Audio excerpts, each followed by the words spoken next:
सरगोशियों वाली हवेली। हसन, जैन और फातिमा 3 करीबी दोस्त थे। एक दिन उन्हें एक रहस्यमय निमंत्रण मिला।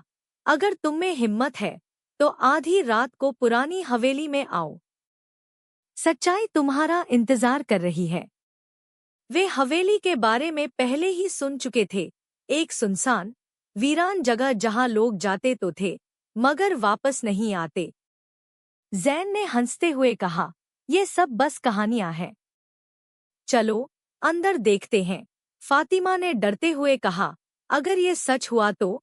हसन बोला, सच्चाई का पता लगाने का एक ही तरीका है। आधी रात को तीनों टॉर्च लेकर हवेली के अंदर दाखिल हुए। दरवाजा खुद ब खुद चरमराते हुए खुल गया। अंदर चारों तरफ धूल जमी थी।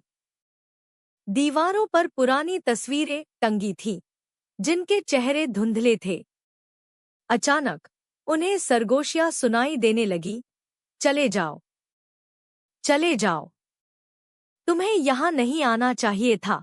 फातिमा ने घबराकर कहा, ये किसकी आवाज थी?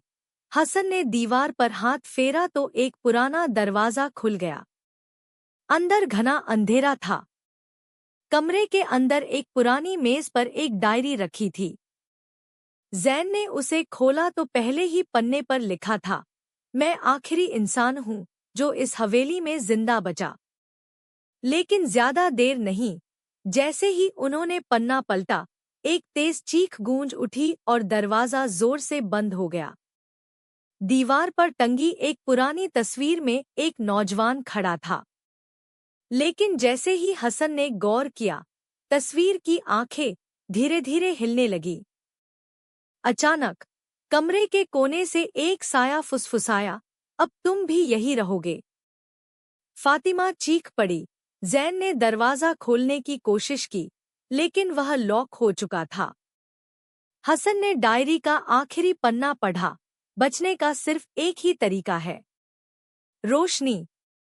अंधेरे में वो तुम्हें पकड़ लेगा। जैन ने झट से टॉर्च जला दी और वह साया जोर से चीखते हुए गायब हो गया। दरवाजा खुल गया। तीनों तेजी से हवेली के बाहर भागे। सुबह जब वे दोबारा वहां गए तो देखा, वहां कोई हवेली थी ही नहीं। बस एक खाली मैदान। न कोई दरवाजा, न तस्वीर, न ही कोई निशान। फातिमा ने कांपती आवाज में कहा, क्या हमने कोई सपना देखा था?